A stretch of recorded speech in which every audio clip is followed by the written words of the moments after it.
Hello. അപ്പോൾ കഴിഞ്ഞ വീഡിയോയിൽ പറഞ്ഞാൽ റൂമിലോട്ട് പോകുന്നവരാണ് നമ്മൾ ഓർത്തത് ക്ലോക്ക് ടവറിൽ കയറിയില്ല, അതായത് palace of culture and museum.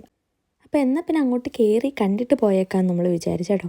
പക്ഷേ അന്ന് ന്യൂ ഇയർ ആണല്ലോ എന്നുള്ള കാര്യം മറന്നു. കാരണം നമ്മൾ 31st കയറാൻ പോകുന്നത്.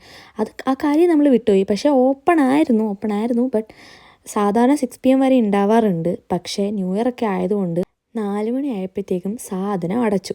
പക്ഷേ ഞങ്ങളൊരു 3:30 ആയപ്പോൾ തന്നെ അവിടെ വന്നായിരുന്നു. എന്ത് രസമല്ലേ കാണാൻ. ഞാൻ ഏതൊക്കെ ആംഗിളിൽ നിന്ന് എടുത്തിട്ടും എനിക്ക് ആ ഒരു ക്ലോക്ക് ടവറിൻ്റെ ഭംഗി പിന്നെ ഇങ്ങനെ എടുക്കാൻ തോന്നുമായിരുന്നു. പക്ഷെ നമ്മൾ അകത്ത് കയറിയപ്പം 3:45 കഴിഞ്ഞായിരുന്നു. പക്ഷെ എന്നിട്ടും ഞങ്ങൾ ടിക്കറ്റ് എടുത്തു. കാരണം 4 മണിക്കുള്ളിൽ അവർ കയറ്റി വിടുമെന്നുള്ള ഇതുണ്ടായിരുന്നു. കാരണം കയറ്റി വിടുന്നുണ്ടായിരുന്നു. പക്ഷെ ഞങ്ങൾ എടുക്കുന്നതിന് മുമ്പ് വരെ ഉള്ളവരെ വിട്ടു. ഞങ്ങൾ കയറാറായപ്പോഴത്തേക്കും 4 മണിയായപ്പോൾ അവർ ക്ലോസ് ആക്കി എന്ന് പറഞ്ഞു. ഞങ്ങൾ വിഷമത്തോടെ ഇറങ്ങി വന്നു.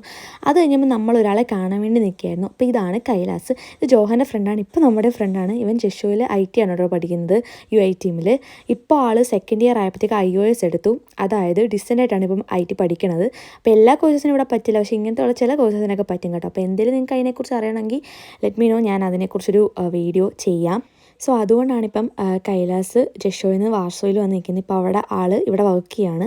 അപ്പം ഈ സിസ്റ്റം നമ്മുടെ ബിഡ്കോഷിലല്ല കേട്ടോ. അതായത് ഇപ്പോൾ ഈ മെട്രോ സ്റ്റേഷനിലൊക്കെ ഇങ്ങനെ നമുക്ക് അവിടെ ഇങ്ങനെ സ്കാൻ ചെയ്തിട്ടുള്ള പരിപാടിയില്ല. അതായത് ടിക്കറ്റ് ഇങ്ങനെ നമ്മൾ കയറുന്നതിന് മുമ്പ് സ്കാൻ ചെയ്യുമ്പോഴാണ് നമുക്കിങ്ങനെ ഓരോരുത്തരുടെ ടിക്കറ്റ് കാണിക്കുമ്പോൾ ഇങ്ങനെ ഓപ്പണായി വരും. അപ്പോൾ ഈ സംഭവം നമ്മളിവിടെ കണ്ടിട്ടില്ല അങ്ങനെ സിറ്റീസിലൊന്നും. വാർസോയിലാണ് കണ്ടേക്കുന്നത്. അപ്പോൾ അത് കണ്ടപ്പോൾ ഞാൻ എടുത്തതാണ്. അപ്പോൾ കൈലാസ് ഉണ്ടായിരുന്നുകൊണ്ട് എല്ലാ കാര്യങ്ങളും നമുക്ക് പറഞ്ഞു തന്നുകൊണ്ട് കുറച്ചുകൂടി ഈസി ആയിരുന്നല്ല. അങ്ങനെ നമ്മൾ ഫൈനലി നമ്മുടെ റൂമിലെത്തി. പക്ഷേ ഒട്ടും ടൈം കിട്ടില്ല റൂമൊന്നും എടുക്കാൻ. പെട്ടെന്ന് തിരിച്ചിറങ്ങി. കാരണം നമുക്ക് ഓൾഡ് ടൗണിലോട്ട് പോകണമായിരുന്നു. അപ്പോൾ നമുക്ക് നൈറ്റ് അവിടെ എങ്ങനെയാണെന്ന് മൊത്തത്തിലൊന്ന് കാണണമെന്നുണ്ടായിരുന്നു. അപ്പോൾ ബാക്കി അടുത്ത വീഡിയോയിൽ കാണാം കേട്ടോ. അപ്പോൾ ടാറ്റാ.